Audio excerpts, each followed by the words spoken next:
The basic workflow of guided endodontics starts with a CBCT scan of the involved tooth and a surface scan of the tooth surface, either intraorally by chairside scanners or on cast models indirectly through laboratory scanners. The STL data from both the scans are exported to a planning software where they are merged, over which the guide is designed carefully. The guide is printed and the drilling is performed through the guide. We will now demonstrate a case of pulp canal obliteration. A 35-year-old female reported to us with a chief complaint of pain in her upper front tooth. She had a history of dental trauma about a decade back. Intraoral examination revealed pain on palpation and percussion in tooth number 11. Pulp sensibility testing revealed no response from the same tooth. Multiple angulated periapical radiographs were taken, revealing pulp canal obliteration in the tooth number 11, that is a right maxillary central incisor, and a large periapical rarefaction with a periapical index score of 4. A 3D guided endodontic procedure was planned. The first step is tracing the canal. Hence, a CBCT scan was performed. A CBCT scan with a limited field of vision and high resolution, that is a voxel size of 75 micrometer, is preferred. It is necessary to scan with minimal slice thickness, that is around 0.1 mm. Open mouth CBCT is preferred to avoid any supreme positions. We will now look at the CBCT data. We proceed to the oblique slicing after opening the CBCT. We will start by adjusting the resolution and zooming in and out to examine the axial section. The axial section is then aligned perpendicular to the tooth long axis, and the canal is attempted to be visualized from coronal to apical. At the CJ or below, the canal is not visible. However, the canal begins to appear at the junction of the coronal and middle thirds of the root and become more visible as we approach the apical third. Loss of the buccal cortical plate is visible around the root. Next, we move to the sagittal section, which is the most important section in targeted endodontics, and adjust the section in the middle of the tooth.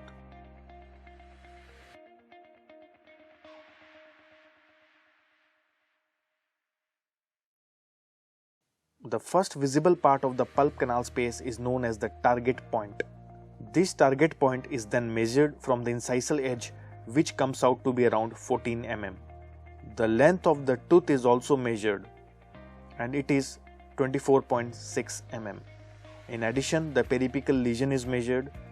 The distance between the target point and the incisal edge is then confirmed in the coronal section. The next step is the surface scan. The cast models are prepared from the polyvinyl siloxane impressions. Care is taken so that the tooth has a sound and smooth external surface. The cast is placed in the laboratory optical scanner and scanned to produce a STL image. The scan has to cover at least one quadrant of the tooth arch to secure a stable support for the guide. The CBCT data and the cast scan is imported in a planning software. Planning software for implantology has been used for the planning of endodontic guides. The software used in the present case is Blue Sky Bio. The arch is selected. Both the scans are merged or superimposed in axial, sagittal and coronal views to increase the accuracy. The merged scan is checked by moving the STL file in translator and rotatory movements. The next step is designing the virtual drill path, which involves two parameters. First is the diameter of the drill, which is 1.1 mm in our case. Next is the angle of the path. The ideal angle of the virtual path ensures that the drill path stays in the axis of the root from the target point to the entrance point. Sometimes the canal is not visible in CBCT since the diameter of the canal is less than the voxel size. The virtual path is aligned at the center of the root till apex in such cases. The drill path is always aligned slightly lingual to the incisal edge. This can be done by tilting the virtual drill path. A rotating slice view is performed around the axis of the virtual drill path to ensure that the drill path leaves sufficient dentine around the root. Next, a virtual sleeve is added to the scan. For sleeve selection, there are three important parameters. First is the inner diameter, which should be 0.1 mm larger than the drill diameter. that is 1.2 mm in the present case. The second is the height, which should be a minimum of 5 mm. An increase in height reduces the apical and coronal deviation of the drill. Third is the offset, which is the clearance between the guide and the contact surface and affects the fit of the guide. An offset of 0.15 mm is considered ideal.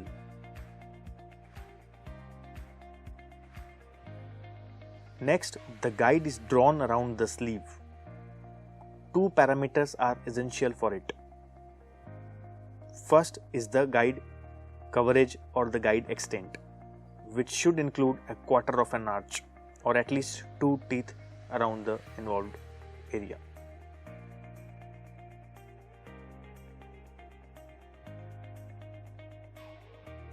The second is the guide thickness, which affects the guide stability and should be around 3.5 mm.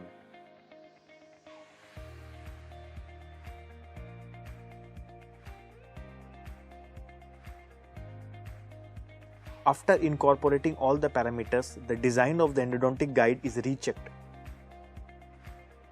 This design is exported as an STL file to an in-house PolyJet 3D printer. This is how the printed guide looks like. Let's go to the chair side for a step-by-step demonstration. Before starting the clinical procedure, a proper armamentarium should be selected. It includes the drill, slow-speed handpiece, and instruments required for standard endodontic treatment. The drill used here is a twist drill with a total length of 60 mm. The length of the working part is 16 mm.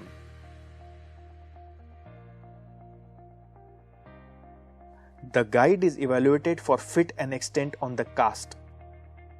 The sleeve length of 5 mm is confirmed with the drill.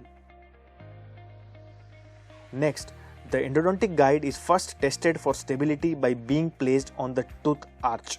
It is not uncommon for the guide to fail to fit on the first attempt. The guide is then trimmed in the interdental area until it fits in the patient's mouth. It is important not to touch the guide's inner surface. The starting point of the access preparation on the tooth surface is marked through the guiding sleeve by colored material on the tip of a plugger.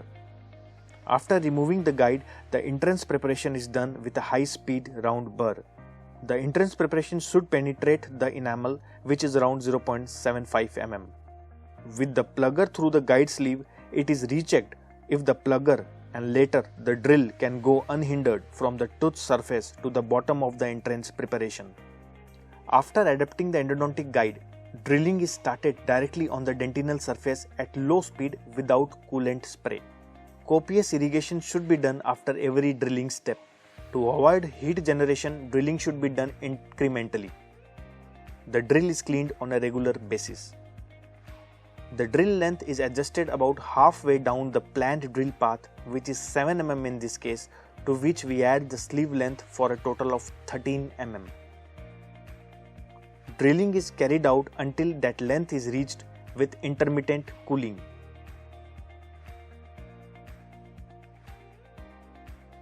At this point, a radiograph is taken to ensure that the drilling is proceeding as planned. The stopper is then adjusted in 2 mm increments and the drilling is resumed. An attempt is made to scout the canal. Pre-curved K-file number 8 of 21 mm length is gently pushed down and up several times and used in a watch winding motion. The process of drilling in 2 mm increments, irrigation, scouting with a pre-curved number 8 or 10 K-file and periapical radiograph is continued till the drill reaches the planned depth, which is 14 mm in this case from the incisal edge.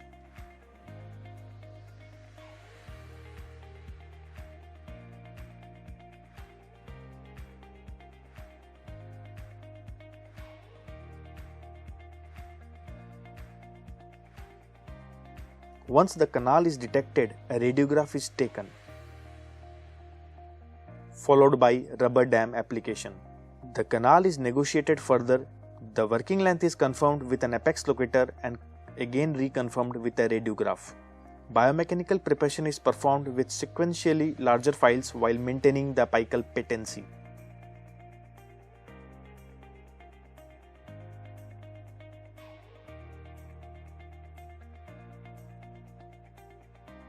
Copious irrigation is performed with sodium hypochlorite.